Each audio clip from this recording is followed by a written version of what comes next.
Hello everyone, welcome back to the channel. This is another V-Rise and boss guide. Today I'm going to be showing you how I took down Sir Magnus the Overseer. Now he is located in Silverlight Hills. There is a way gate here, which you'll probably want to unlock just in case this doesn't go right for you. So you want to make your way to this location here.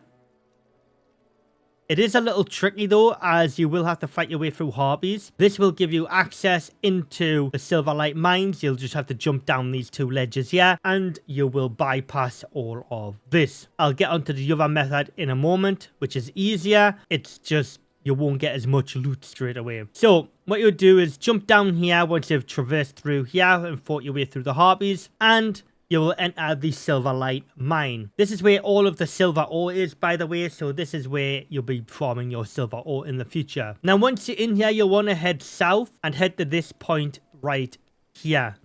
This is where the boss is here, Sir Magnus the Overseer. You'll be like walking around or standing there. There is 3 buildings here, which you can hide in to get out the sunlight, as this is an open area. But I'd just recommend fighting the boss at night time. There is also hostile NPCs walking around as well in this area, so you might want to try and pick them off before fighting the boss to reduce the DPS coming in on you for this fight. Okay, so I said there was an alternative way to come in, and it's a gate right here. Now you can open the gate, but you will get into the boss fight a lot quicker. Again, I prefer going in through the side personally and then working my way through and getting all of the loot and then fighting the boss that way. But it's up to you. You can go even through the main gate. There'll be like 3 or 4 NPCs at the main gate, and you'll have to hold down F on the gate to get access to the actual gate and open it. Okay, so I'm going to be running you through the abilities I used for this fight and the jewels I used as well. So Veil of Chaos, this is just the Chaos Magic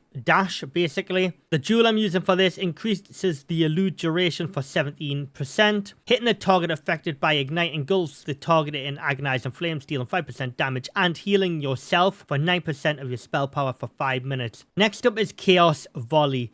This is continuously on my hotbar because of the Ignite dot you put on the target. You launch 2 Chaos Bolts in sequence that deals 110% magic damage and inflicts Ignite. So the jewel I've got for this is increases damage by 12% and knocks target back by 1.4 meters on hit. So this is really good pounding the location kind of skill, and you are knocking the targets back so you can dictate the range and the fight a lot more. And lastly, I am using the Chaos Barrage Ultimate, and I don't have a jewel for this. Launch 4 Chaos Orbs that deal 200% magic damage on direct hit, 100% magic damage to enemies in an area, and inflicts Ignite again. All of my skills are pretty much leading to Ignite because the amount of damage you can do in a short period of time basically control the fighting area really easily. And lastly, I am using 1 unholy magic, which is Death Knight. Summon a Death Knight at a target location that attacks nearby enemies. Each swing deals 50% magic damage in an area and inflicts Condemn on the enemy. The Death Knight lasts for 6 seconds. The jewel I'm using is inflicts a fading snare lasting 1.2 seconds on enemies nearby the summoning location. You summon a skeleton mage with 23% increased power when the Death Knight lifetime expires.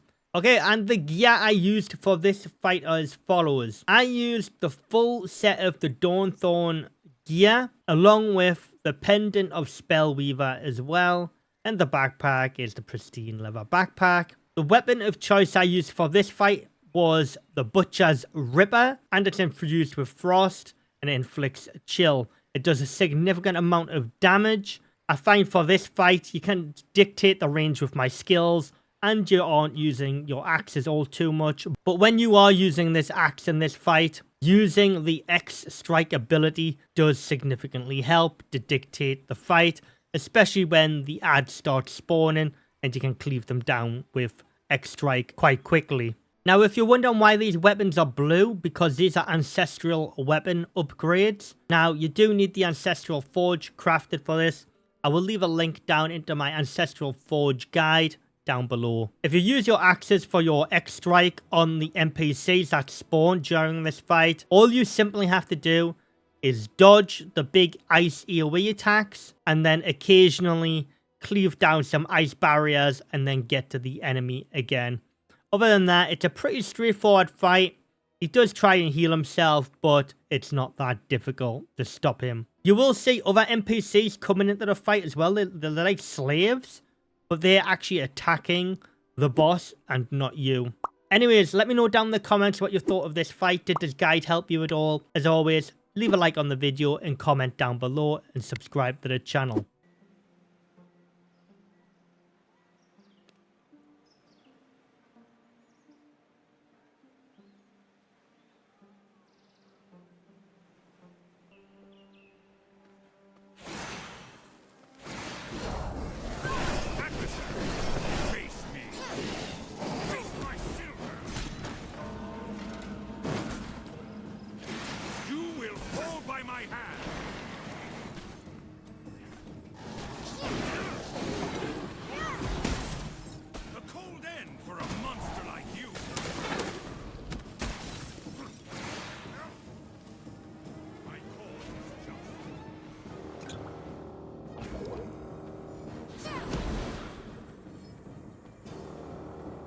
I hope you get the point!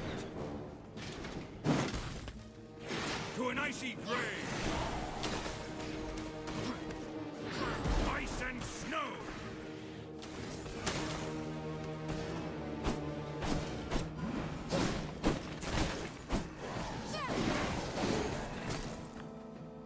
Have at you! Catch! This is my duty!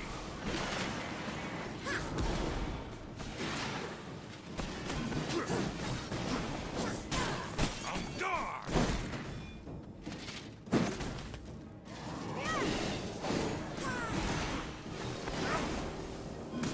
For the light!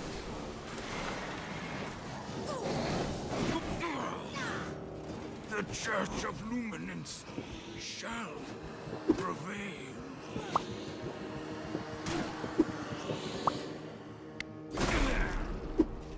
New knowledge acquired.